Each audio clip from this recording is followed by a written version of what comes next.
So lovely good evening. Welcome to Camnet Television News. My name is Jeffrey Ziambo to present.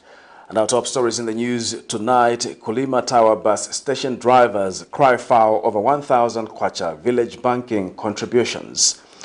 9 police officers brutalized in KATETE district.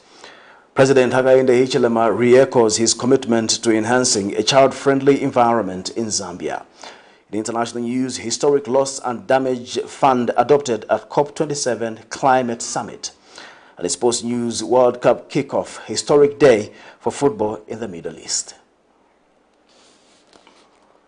In our quest to save nations and develop Africa, ZAMBIA is investing in the agriculture sector so as to produce supply for both local and international markets, housing over 12,000 pullets that are nurtured and fed with our locally made stock feed that comes from our own locally grown maize and soya beans, all processed from our recently installed milling and mixing plant. Our over 95,000 layers have an output capacity of over 1,500 trays of fresh eggs per day that are carefully selected and packaged for all the leading stores and supermarkets nationwide. Our greenhouses are fitted with the latest irrigation system, and the seedlings are nurtured to ensure only healthy plants reach the fields. With our deliberate planting schedule, we are better placed to supply constantly without interruption, thus reliable. ZAMBIA Farms is also changing lives of its dedicated workforce drawn from the local community and beyond. So the next time you think fresh and green, think ZAMBIA Farms.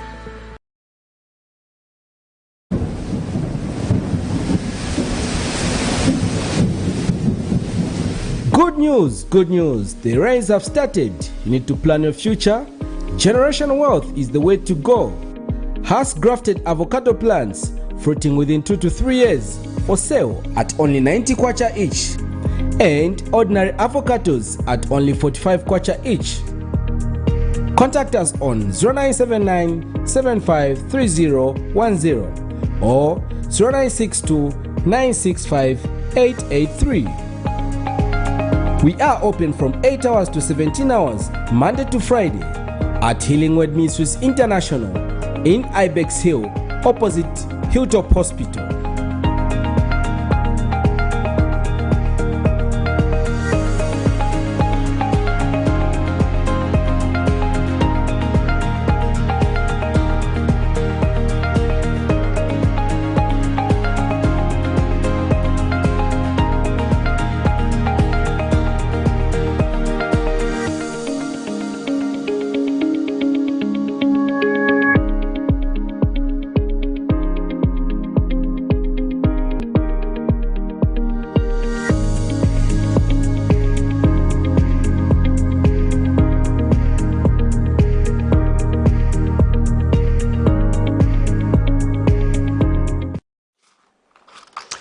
Hello again, and now the news in detail.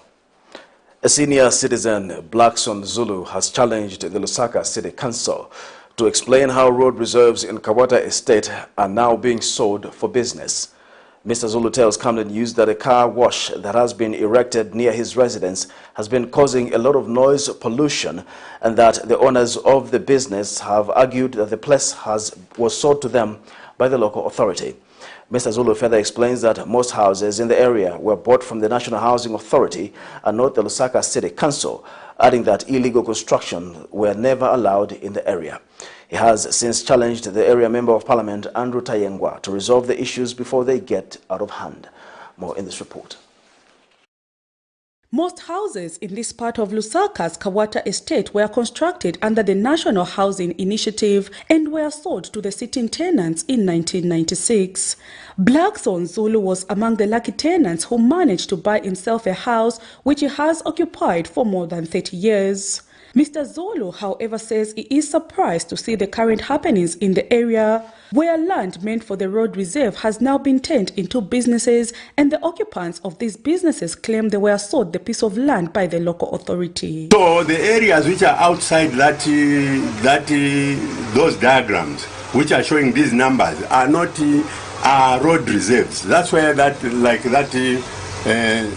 that car wash is sitting on that road reserve. That's the one where these people are claiming that this land is theirs. But we've been to the council. The council is also not very sure because like the planning office, they said they don't know some of these people who have bought off these lands from who are claiming to have bought lands from National House from them. Mr. Zulu also adds that the piece of land on this side of the road was used as a temporary car park for visitors who visited families in the area, but that they now have to fight running battles with the business owners who have now claimed ownership of the land. I came here 30 years ago. This land I used to utilize it, but people have just come now. They are saying, me, I can't park there or I can't do anything on that land because this land is theirs now. They claim to have bought it from the council. Even our visitors who are coming to these houses cannot even park anywhere.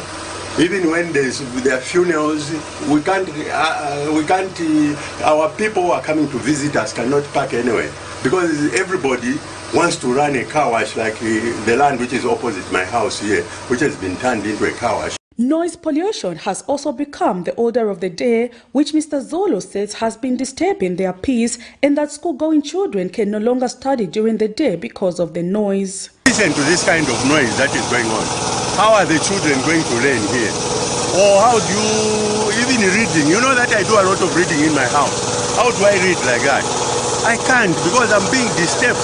Because we don't know what time these people stop making that noise. Garbage is also being indiscriminately disposed due to businesses being built on illegal land. Mr. Zolo has since called on the Lusaka City Council to explain how these businesses have found themselves on the road reserves. Meanwhile, efforts to get a comment from the area Member of Parliament Andrew Tayengwa proved futile as his phone was switched off by broadcast time. Prudence Chota, reporting for Camnet TV News. Some bus drivers at KULIMA-TOWER bus station in Lusaka have complained that they are being made to pay 1,000 kwacha every day by some bus drivers alleged to be aligned to the ruling United Party for National Development UPND. One of the affected drivers, Bruce Mukumbila, has told Camnet News that the charges are alleged to be contributions for a village banking system in the station locally known as Chilimba. Mr. Mukumbila further says he has been thrown out of the bus station for challenging the UPND cadres, adding that they have also accused him of trying to create branches for the opposition Socialist Party within the bus station. Meanwhile, KULIMA-TOWER Bus Drivers Association Secretary Crispin Zapasi, who is one of the accused, says the village banking system is optional, adding that no one is being forced to contribute. More in this report.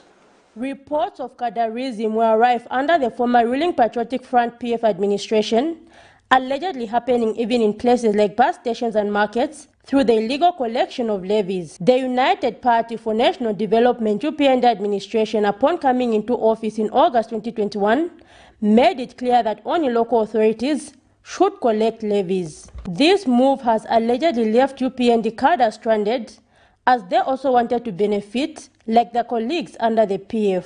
Bruce Mukumbila, a driver at Lusaka's KULIMA-TOWER bus station, alleges that UPND drivers at the station have now begun forcing other bus drivers to contribute a sum of 1,000 kwacha daily towards a village banking scheme known as Chilimba while pocketing the funds, adding that he has been thrown out of the bus station for defying them.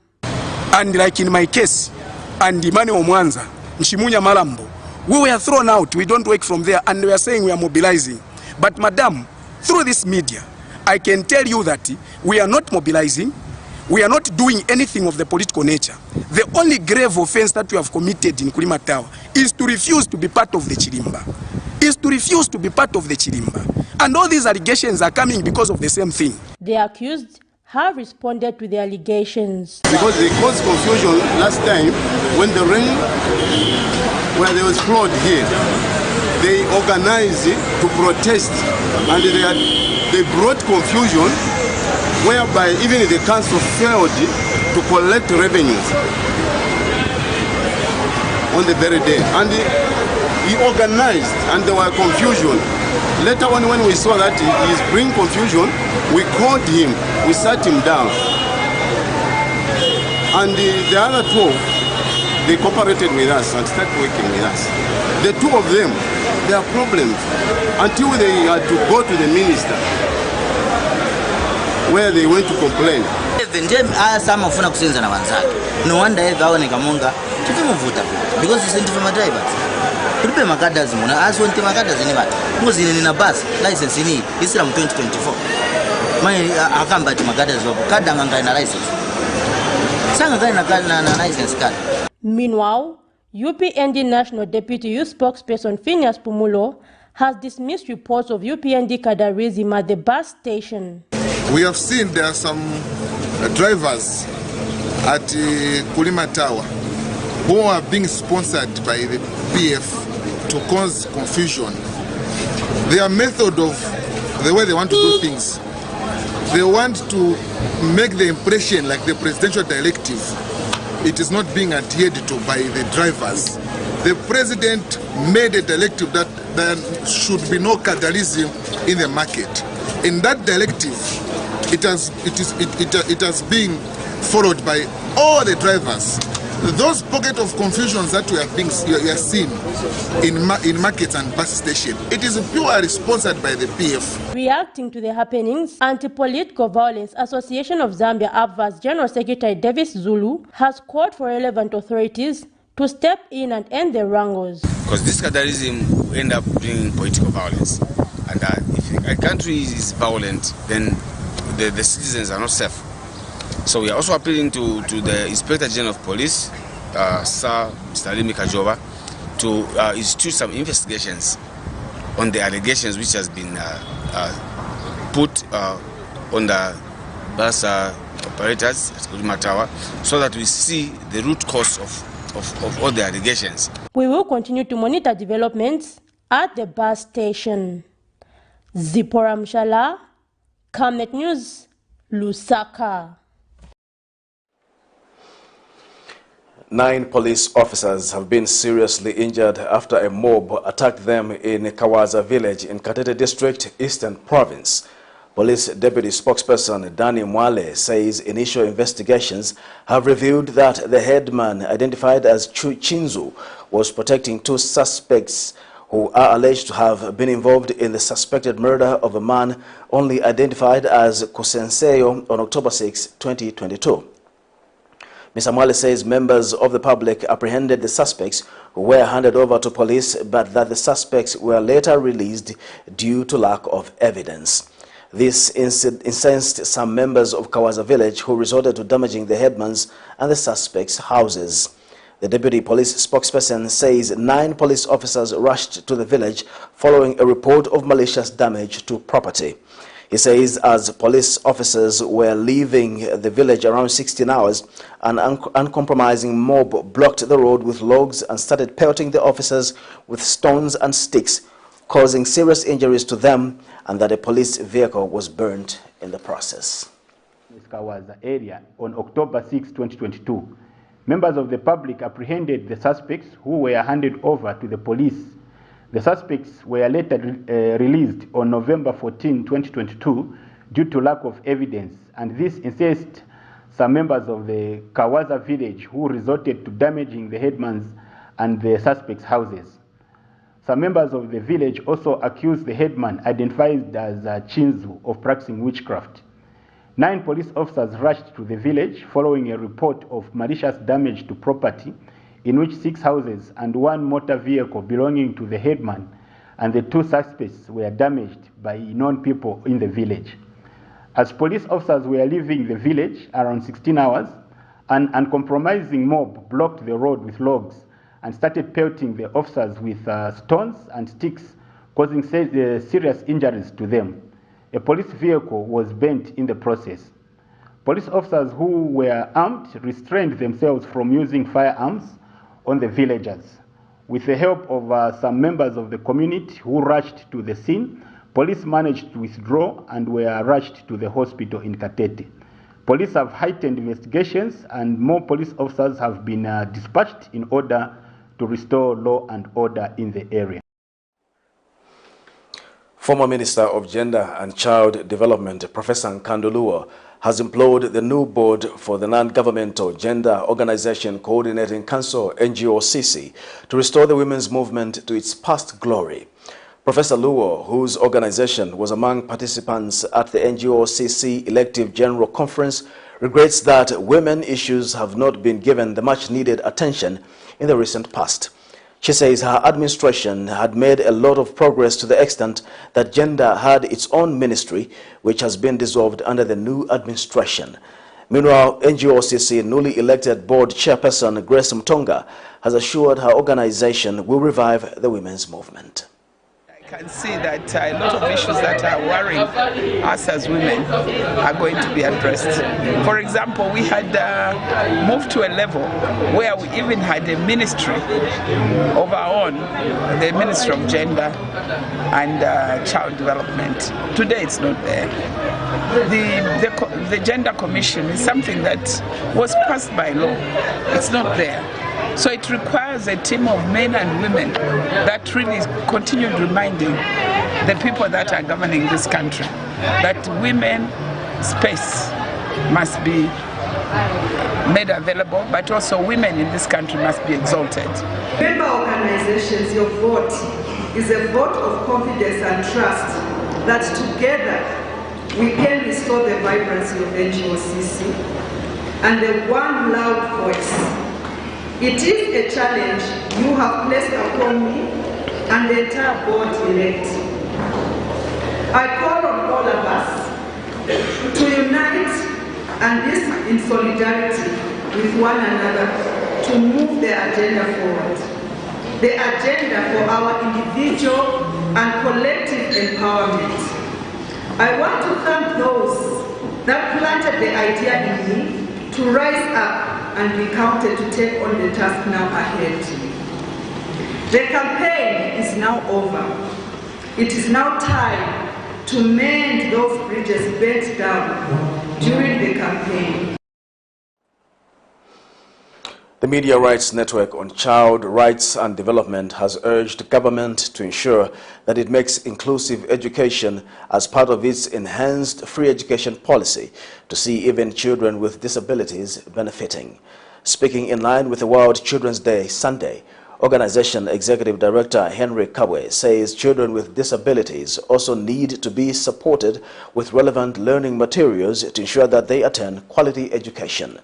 Meanwhile, Chikankata Member of Parliament Jacqueline Sabao says children in rural areas face many challenges, not first in urban parts of the country, noting that these need tailor-made solutions if to be addressed.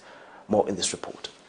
Data from the Zambia Statistics Agency ZAMStats shows that over half of Zambia's population are children under the age of 18. While they are future leaders, children in Zambia face many challenges which need urgent intervention if their well-being is to be safeguarded. According to the Media Network on Child Rights and Development, children with disabilities in the country still face challenges in attaining quality education.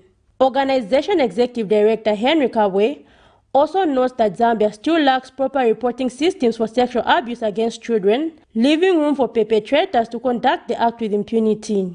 Third quarter statistics from the Zambia Police show that 2,101 children were victims of different types of gender-based violence. Further, we need to ensure that children with disabilities that can learn with those who do not have are given an opportunity to learn in the same spaces with other children.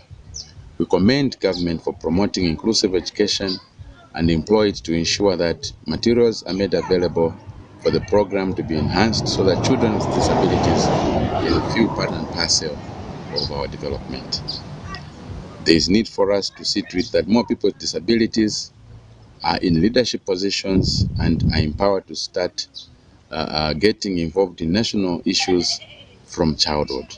Meanwhile, speaking on the same, Chikankata Member of Parliament Jacqueline Sabao and nominated Member of Parliament Likando Mfarari have also spoken out on children's rights. As rural children, they have a lot of challenges. For instance, going to school, especially a girl child, when they're going to school, the distances are just too long. You find that 12 kilometers from home to the school. Along the way, there are a lot of challenges. This time, our society is not so good for a girl child. Save the Children Country Director Joe Musonda has emphasized the need for policymakers to put in place measures that will improve the well-being of children by taking into account climate change. In an interview with Camnet News, Ms. Musonda explains that child-centered approaches to adaptation demands that children from climate change-affected areas be consulted during the planning process so that their valuable input is included in the policies, guidelines, and strategies. She reiterates that this will ensure that children are visible and their rights are respected and the root cause of their vulnerabilities addressed. This climate change needs to be taken very, very seriously. We've been working with our with Save the Children colleagues throughout the world really to help elevate children's voices in terms of climate change. Children have told us, as Save the Children, that this is an issue that's very, very close to their heart and that we need to help them campaign against, and that's what we're doing. Again, through our local partners, because that's primarily how we work.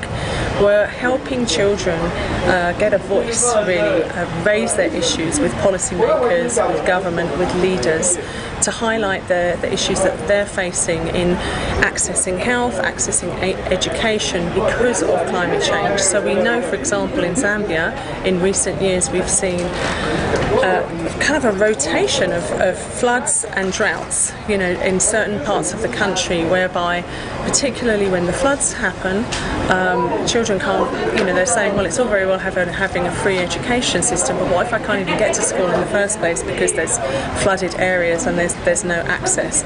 So we're really helping children raise their voices.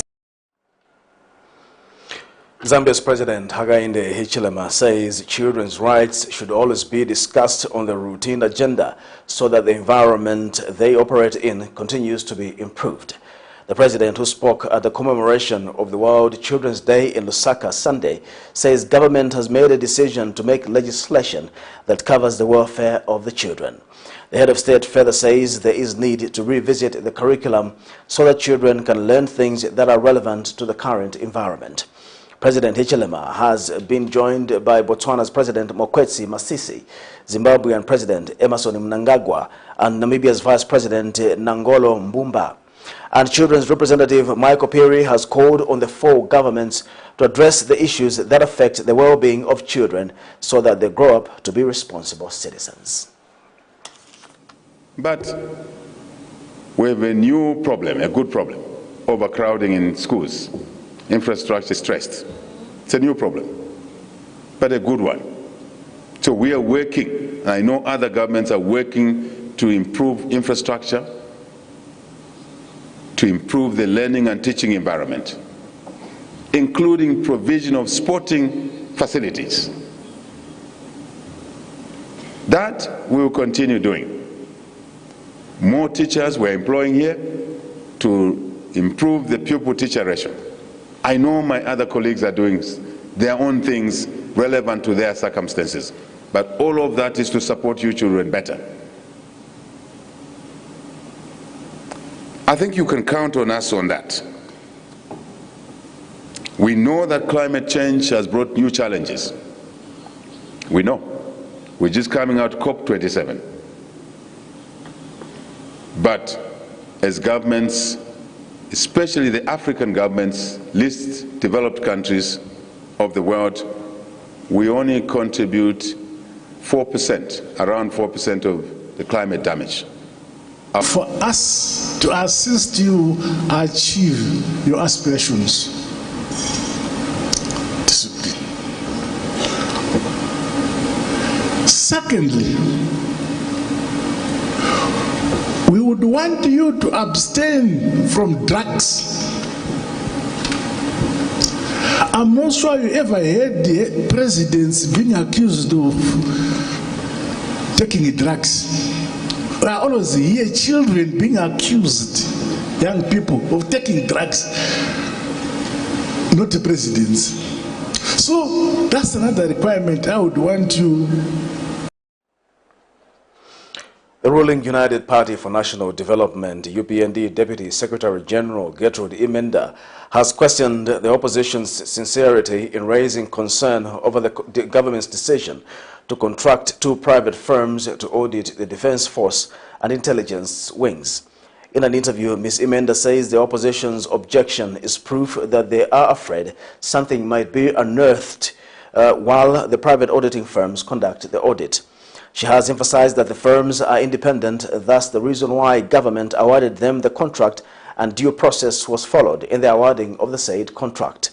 Meanwhile, Ms. Imenda says the Speaker of the National Assembly, Nelly Muti, was in order to make the decision that all the opposition MPs who had walked out of Parliament in protest during the Vice President's question and answer time would not get their allowances. More in this report.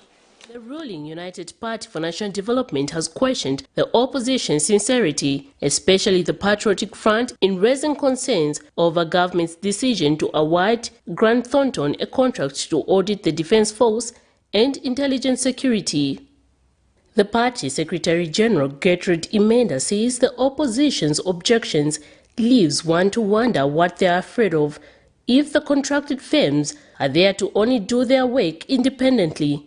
She adds that the UPND administration has the best interest for the country, hence doing everything to follow the right procedure, contrary to the allegations made by the opposition that the country was being sold out to foreigners.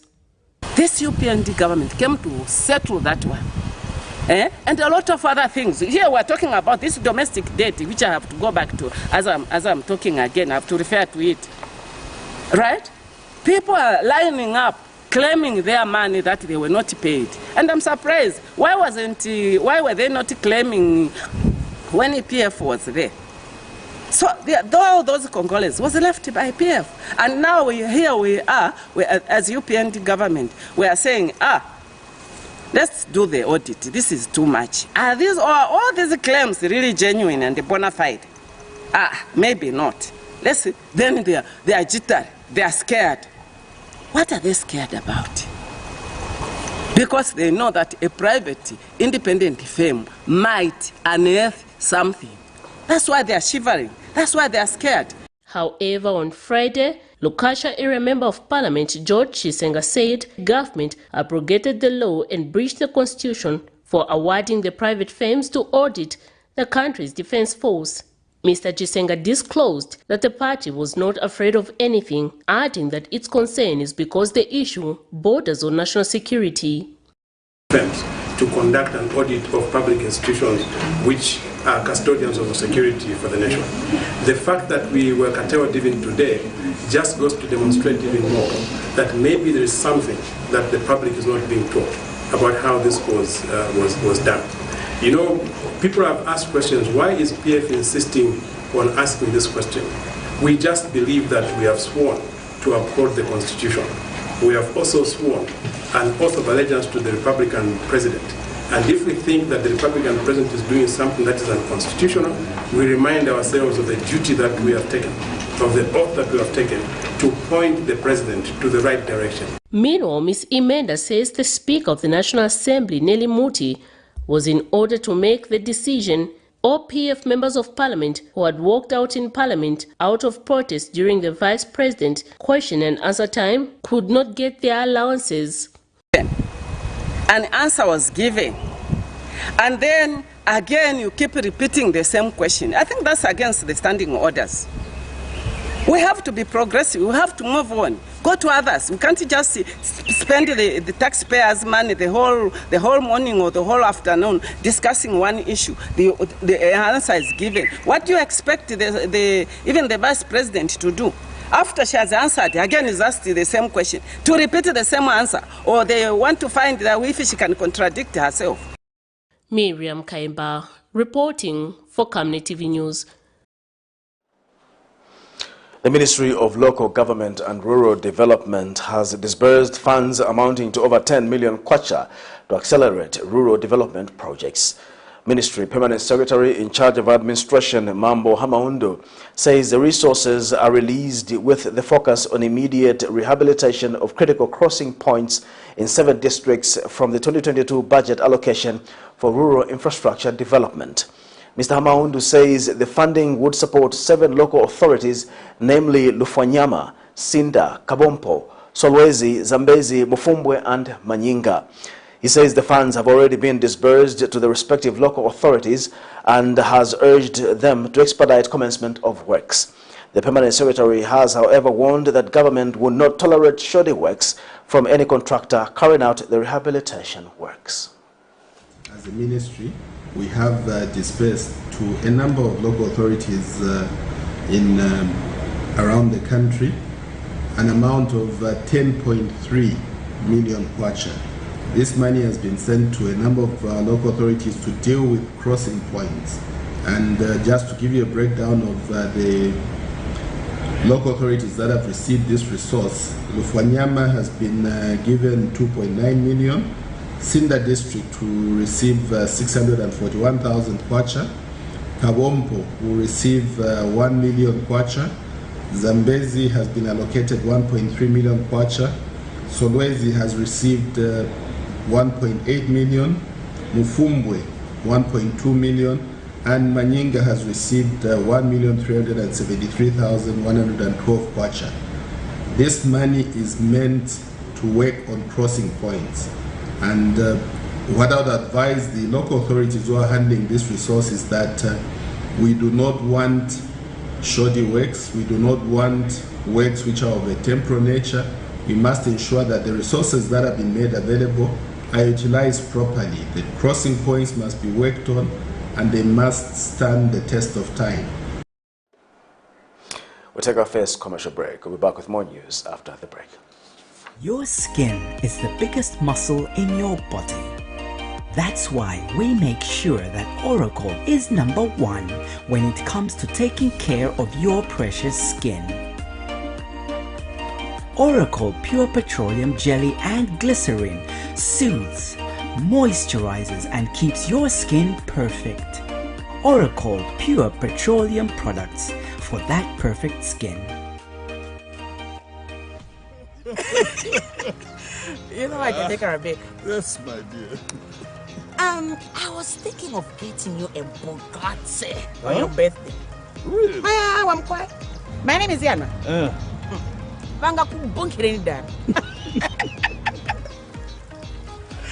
Don't worry, man. That's why there is insurance. Insurance? You heard me. Not just any kind of insurance, but Savenda General Insurance, a company that offers superior customer service, highly professional and dedicated staff. We are not just any insurance company, but an insurance company that actually pays our claims. We cover, among others, fire, marine, aviation, engineering, agriculture, motor vehicle, and miscellaneous insurance. So, live life to the full, knowing that Savenda General Insurance has got you covered. Savenda General Insurance. Insurance excellence.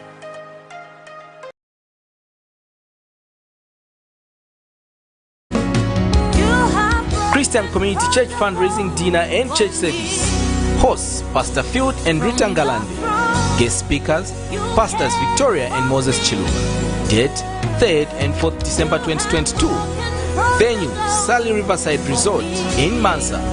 Time dinner 19 hours to 22 hours. Church service 0930 to 12 hours. Contact us on 0978 04 2508. Take note, both events will take place at the same place.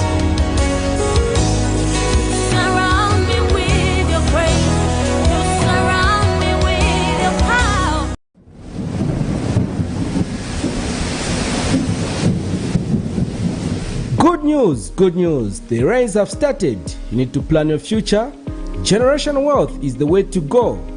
Has grafted avocado plants fruiting within 2 to 3 years for sale at only 90 kwacha each, and ordinary avocados at only 45 kwacha each.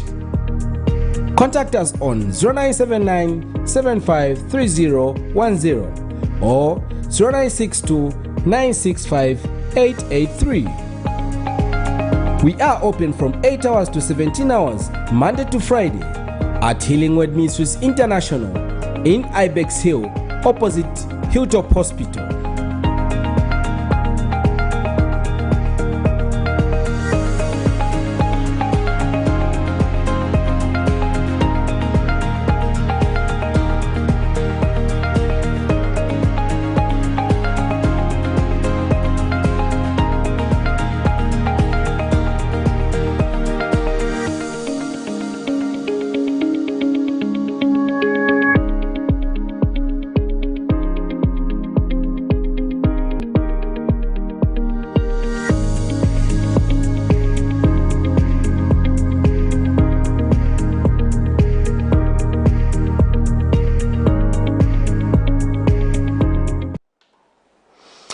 Welcome back. We continue with the news.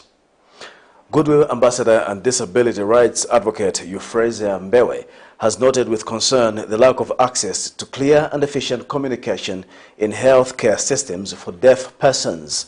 Ms. Mbewe has observed that deaf persons often face barriers in health facilities, as most healthcare staff do not communicate in sign language and need to use an interpreter, thus making it difficult for them to receive quality healthcare services.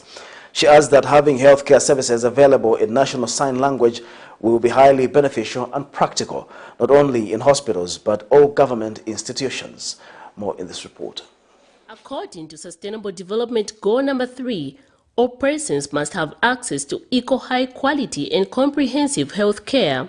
However, the question one might ask is how possible this is for the deaf. Sign language is a language used by the deaf community in Zambia, but it is not clear how many Zambians use it. Despite Zambia making progress in the healthcare service and ensuring that no one is left behind as it attained its Sustainable Development Goal number 3 by 2030, persons with disability still have serious challenges in accessing the health service. Goodwill Ambassador and Disability Rights Advocate Euphrasia Mbewe has highlighted challenges persons with disability continue to face whenever they access health service or visit other public institutions. I think government must employ sign language interpreters in all ministries. All ministries must have focal points in which sign language interpreters must be employed. When a deaf person visits any government office, they must find an interpreter already there. They must be accessible.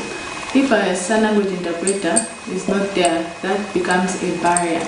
She has called on government to consider having medical personnel in sign language interpretation and making it mandatory that it be part of our curriculum.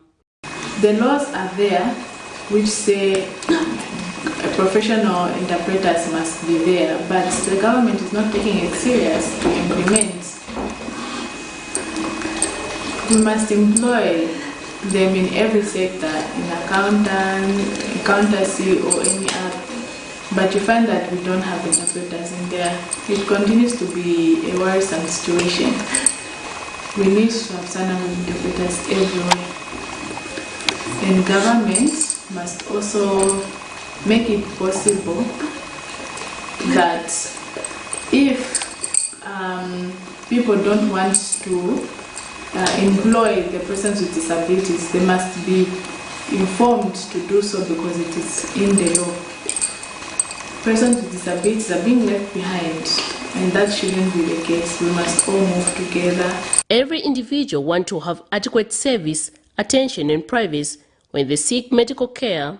However, for the deaf community, this is normally not the case. One can only hope that they will also be braille at healthy institutions so that the blind are also not left out. Miriam Kaimba reporting for Camnet TV News. The Media Liaison Committee has urged media houses in Zambia to consider establishing gender desks and gender policies to promote gender reporting. Committee Chairperson Enoch Ngoma notes with concern that few media houses in Zambia have gender desks, a situation which is contributing to having males dominating as news sources in the news. Mr. Ngoma also says the voices of women, youths, children, and people living with disabilities are usually left out in the media, hence discouraging them from participating in decision-making and positions of influence, such as in politics. He says gender desks are cardinal because they have specialized journalists and who understand the need for the media to be gender sensitive. The Media Liaison Committee is urging media houses in Zambia to consider establishing gender desks and gender policies to promote gender reporting. The Media Liaison Committee has noted with concern that few media houses in Zambia have gender desks, a situation which is contributing to having males dominating as news sources in our day-to-day news. Article 8 D of the Zambian Constitution provides for national values and principles that embrace human dignity, equity, social justice, equality, and non-discrimination. The voices of women, youth, children, and people living with disabilities are usually left out in the media, hence discouraging them to participate in decision-making and in positions of influence such as in politics. Gender desks are cardinal because they have specialized journalists who understand the need for the media to be gender sensitive and always remember to include the voices of men, women, youth, children, and people living with disabilities, and ensure they also receive equal and fair coverage in the media. Harry Mwangankumbula Ward 12 Councillor Aaron Mwanza says the Ministry of Local Government and Rural Development has delegated a team to investigate leadership wrangles at the Common Market for Eastern and Southern Africa, COMESA Market in Lusaka. Speaking to Camnet News, Mr. Mwanza says elections will be held after the investigations are concluded, and all those who have overstayed in leadership at the market will not be allowed to participate. Protests have characterized COMESA Market in the past few weeks over leadership disagreements, as some leaders allegedly manipulated the market constitution to only allow for succession after their death. We took a keen interest to the conflict and the confusion which has been there at COMESA Market. Then we requested for their constitution and the PS from local government had time to read their constitution. Then yesterday it was summoned by the minister. So the minister agreed with the people, the marketeers there, that you come on the grounds in order to iron out all the issues which are there, in order to hold what the refresh what elections following what the constitution, meaning that those who are not eligible to contest won't contest, because the constitution is very clear.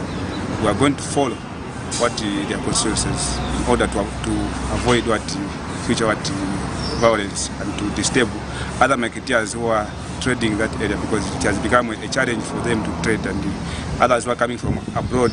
You know that COMESA Market is a cross-border market where people from Zimbabwe and other countries do come and do their business here. So it was really a challenge as in my office. So I'm really glad that we have reached that consensus and the conclusion. This is Camnet Television News. We'll take our second and final break. We'll be back with more in international and sports news. From time immemorial, we have had different types of lighting options, from those that can burn down our investments in minutes to those that dig holes in our pockets due to constant replacement and huge consumption of our ZESCO units. Savenda Electric introduces the new and advanced electric bulb with cutting-edge technology of LED that has low power consumption, gives out bright white light, and lasts up to 25,000 hours. Savenda Electric manufactures all types of LED light, like plastic LED fluorescent tubes, down lights, ceiling lights, outdoor fittings, and solar street lights made to customer specifications. Let's live on the bright side of life by choosing the wide range of Savenda electric lighting solutions that are available in all leading stores and supermarkets countrywide. For orders, call 0962-642-490 or email jnbunda@savenda.com or pchabula@savenda.com.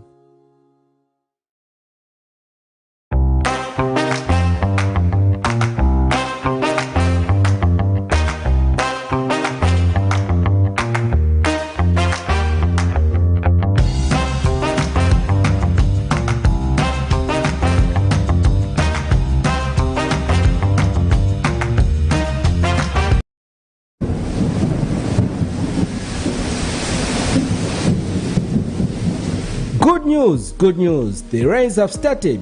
You need to plan your future. Generation Wealth is the way to go.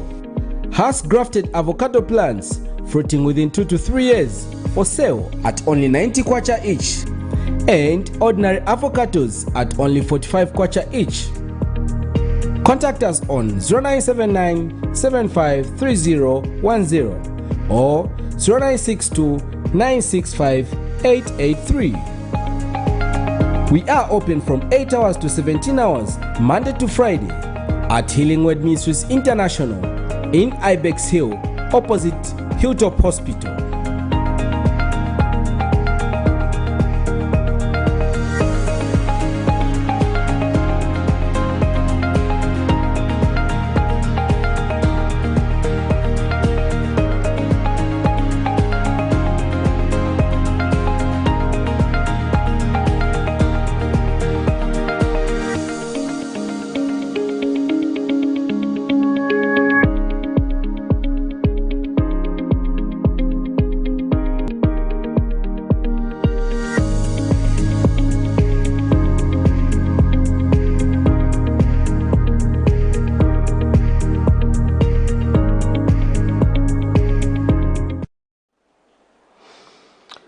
Now in international news, negotiators at the COP27 Climate Summit in Egypt have agreed to compensate poorer nations struggling to cope with extreme weather patterns.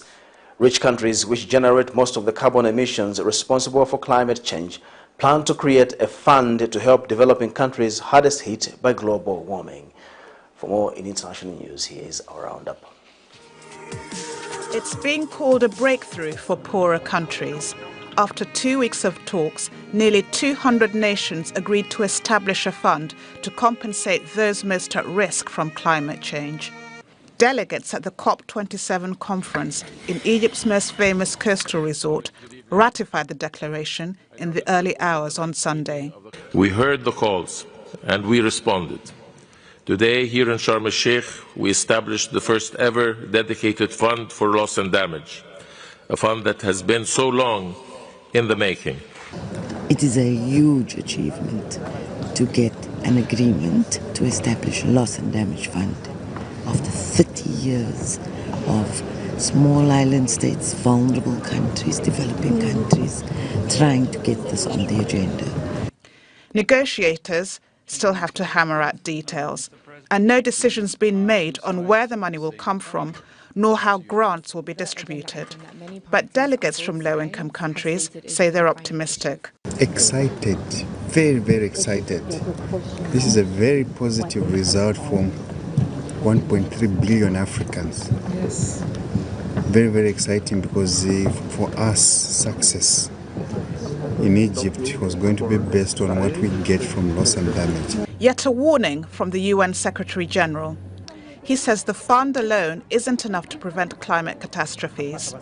But it's not an answer if the climate crisis washes a small island state off the map or turns an entire African country to desert. A prospect many hoped would be addressed through a stronger commitment to limiting global heating to 1.5 degrees Celsius. But that didn't happen. That's despite the target being seen by many as the minimum temperature rise that would prevent the worst impacts of climate change. Barbara Angopa, Al Jazeera. Voting began on Sunday for elections in Equatorial Guinea, with Teodoro Obiang Nguema Mbasago, president for 43 years, guaranteed to return to the top job. The polling station in the Nuestra Senora de Basila school in the Semu suburb opened to let in dozens of voters who'd been waiting since early morning. At 80, Obiang holds the world record for the longest tenure of a head of state outside the monarchy. He's always been elected with more than 93% of the vote, and his all-powerful Democratic Party of Equatorial Guinea holds 99 of the 100 seats in the outgoing National Assembly. For the presidential election, Obiang faces two candidates, Andres Essona Ondo for the Convergence for Social Democracy, the only opposition party that's not banned, and Buenaventura Monse Asuma of the Social Democratic Coalition Party. The third richest country in sub-Saharan Africa in terms of GDP per capita in 2021, according to the World Bank, most of its wealth remains concentrated in the hands of a few families. In 2006, it was estimated nearly 80% of the population lived below the poverty line. Let's have some sports news now.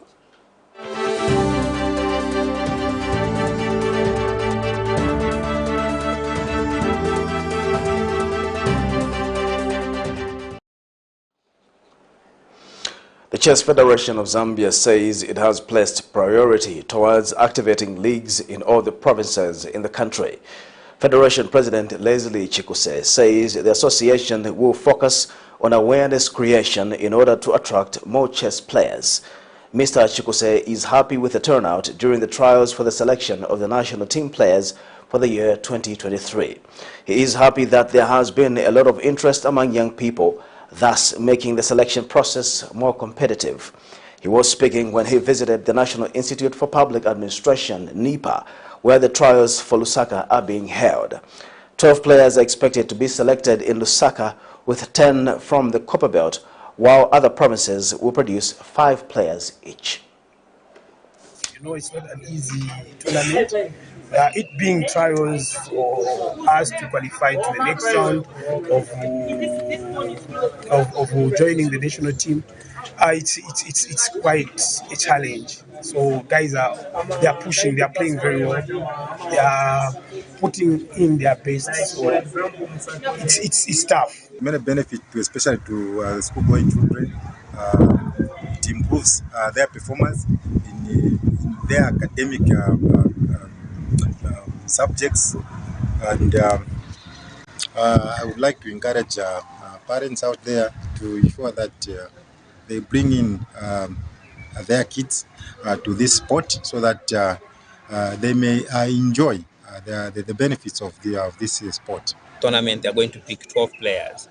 Copperbelt, I think they are going to get about 10 players. The other provinces are getting 5 players to compete. And of course, this is because in other provinces, there is not yet very active league, which of course as a federation, that's what we want to embark on. We want to make sure that all the zones have got active leagues. And then international masters, FIDE masters, and all other top players will be able to play in the last phase of the championship. So these qualifiers, the international masters, the FIDE masters are not participating. They'll be able to come at the last phase. So whoever will qualify now will be able to meet the likes of Gillian Waria, Chitumbo Mwali, Richmond Piri, now to take up the brand, the national team itself. So I think that we had just a few weeks ago, we had the amateur chess championship, and you saw that there were a lot of upsets. The young ones are really studying. And still in sports, a tournament that has been 12 years in the making has begun at Al Bayt Stadium in Qatar. Qatar has played their first ever World Cup game, and it is against Ecuador, and has lost by 2-0. More in this report. Never before has a World Cup host nation had to wait so long for its tournament to begin. The 12-year build-up is almost over for Qatar. It's one that hasn't always been easy. On the eve of kickoff, the head of world football went on the attack against criticism of FIFA and the host country, and defended their record of making progress on issues such as human rights. Don't criticize Qatar, don't criticize the players, don't criticize anyone. Criticize FIFA, criticize me if you want, because I'm responsible for everything. But let the people enjoy this World Cup. Infantino tried to redirect attention onto the reason the World Cup has come to the Middle East. It's not two ideologies playing against each other. It's two football teams playing against each other. It's football. It's football. If we don't have at least football to bring us together, if we listen to you all who are criticizing, who just want to divide, which world are we going to? You want another world war? Okay, go ahead. Without me. Without me. A tournament that began in Uruguay in 1930 is once again breaking new ground.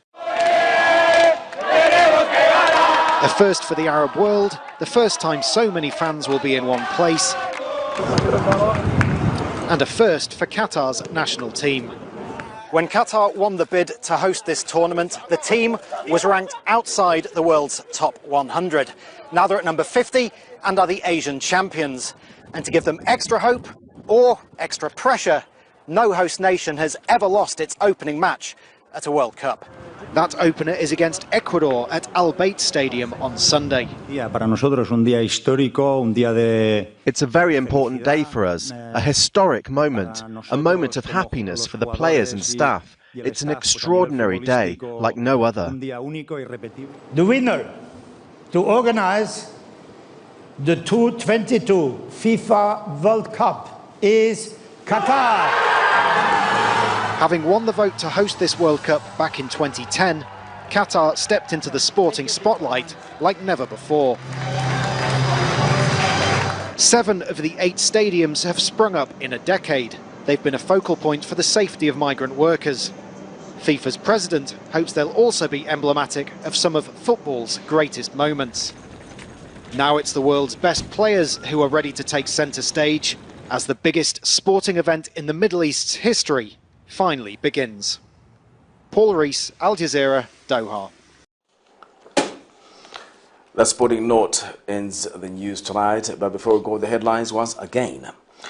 KULIMA-TOWER bus station drivers cry foul over 1,000 Kwacha village banking contributions.